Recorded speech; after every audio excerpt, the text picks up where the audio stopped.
Welcome to AI Solo, the channel that explores technology, economics, and the highs and lows of modern dating. In today's video, we're diving into a topic that has sparked a lot of discussion lately: online dating. While it certainly has its benefits, we'll be highlighting 5 reasons why online dating may have ruined the dating experience for many. So let's get started. Reason number 1. One of the biggest drawbacks of online dating is the prevalence of flaking and ghosting. Flaking means that you have set up a date with a man or woman, and when it's time for that date, they just give you a reason that they can't make it. Reasons such as, oh, something came up, I'm busy with work, my dog is sick, my grandma is sick. Some of you may have heard those excuses. I certainly have. Ghosting is where you're talking to somebody and then they just disappear on you. This could be before a date or after a date. Now, people have different definitions of ghosting.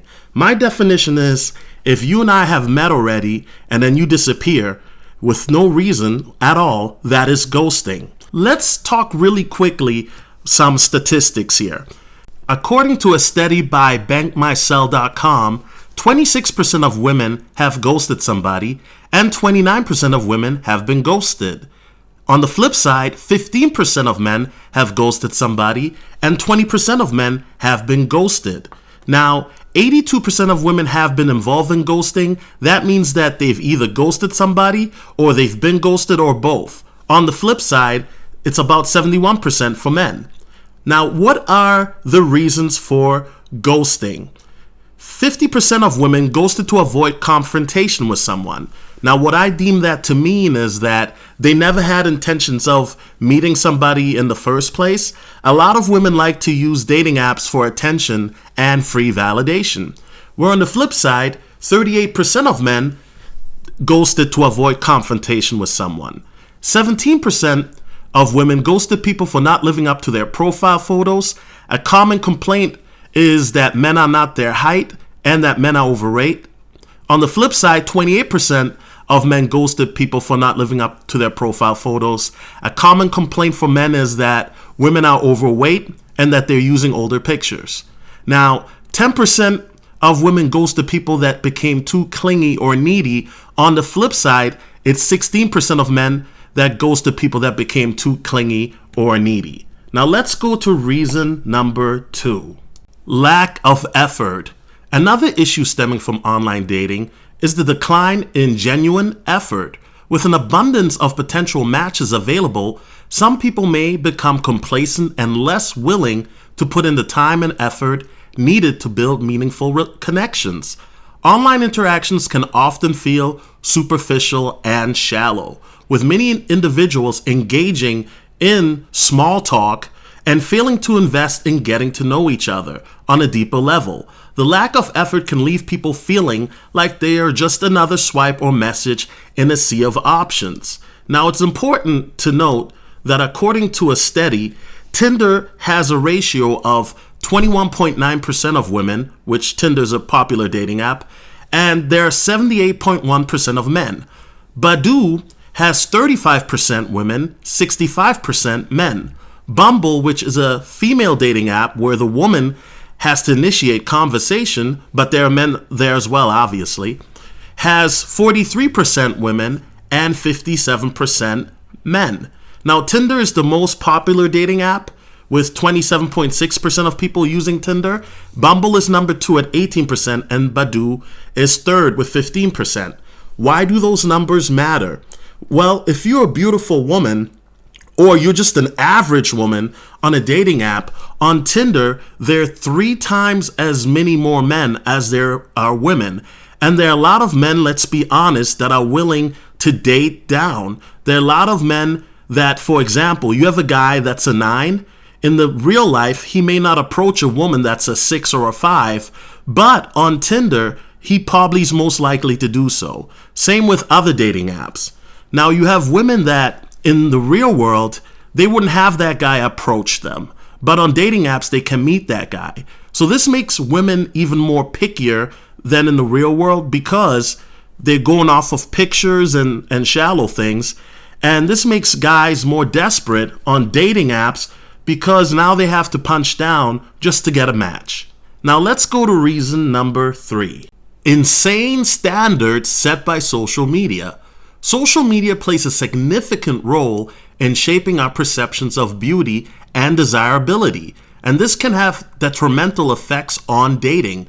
Both men and women are subjected to unrealistic standards set by influencers, celebrities, and even their own peers.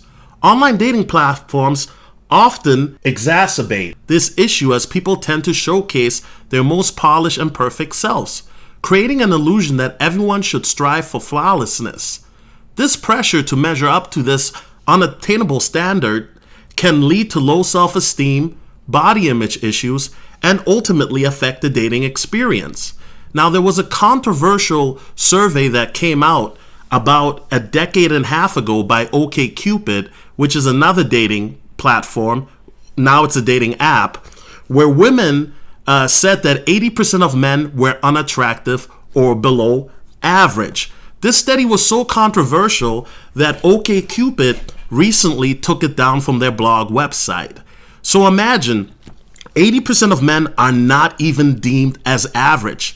They're below average. They're not even attractive.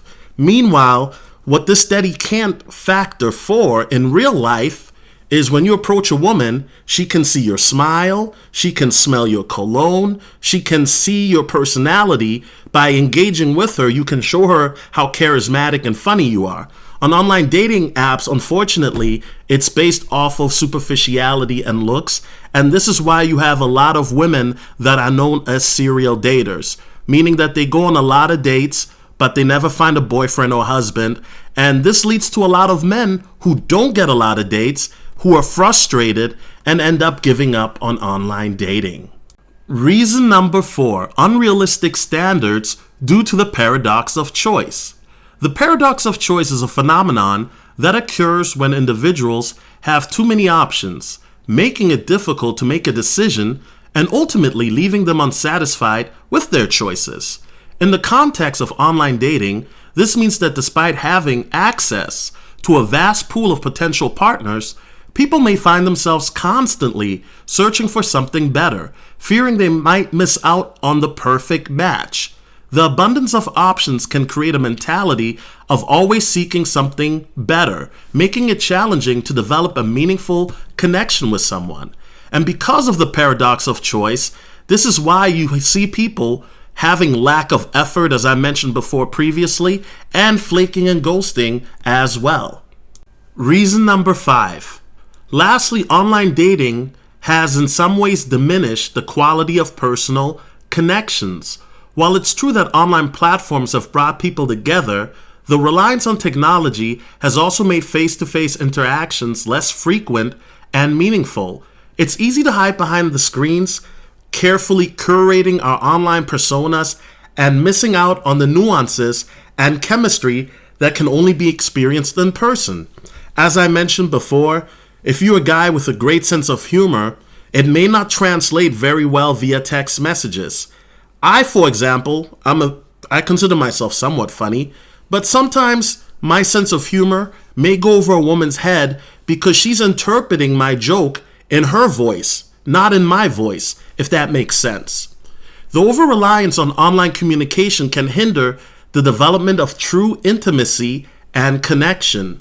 Now, there was a study that came out by the National Academy of Sciences that found about 39% of heterosexual couples reported meeting online in 2017 compared to 22% in 2009.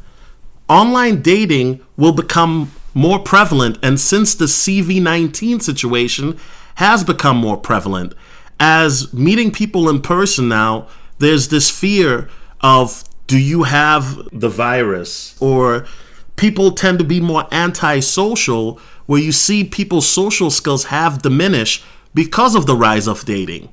For example, back in the 80s, you could only meet somebody in person. 100% of people met in person or via friend, or maybe an arranged marriage even, although that number is probably quite small. In the 1970s and the 1980s, 0% of people met through online dating apps. Why? Because they didn't exist. And unfortunately, now that we're in 2023, going into 2024, the number of people meeting on dating apps is going to continue because of the fact that a lot of men don't have social circles compared to women. A lot of women are not going out to bars and clubs. The nightlife has declined tremendously in the last decade, particularly since the C-19 situation. So it's becoming harder to meet people out in the real world, and a lot of people are relying on online dating apps. Unfortunately, online dating apps is not really helping a lot of people because it leaves a lot of people frustrated. Just go on the Reddit dating to read some of those terrible dating stories. It's just disaster. It's chaotic. There you have it, guys. 5 reasons why online dating has potentially ruined the dating experience for many. While online platforms can offer convenience and the possibility of meeting someone special, it's important to be aware of the downsides. Remember, maintaining open communication, putting in genuine effort, and focusing on building meaningful connections can help counteract these negative effects. My solution for this is, and I've been saying this for years, is try to meet people in your social circle. If you don't have a social circle, travel. There's a group of men that are somewhat expats that are traveling, known as passport bros. Do hobbies. If you go, one thing I like to do is I like to meet women at art festivals and food festivals. The environment tends to be more open, more friendly, and if you meet a woman at an art festival or food festival, there's already a chance that you have something in common, because a woman that doesn't like art is not going to go to an art festival.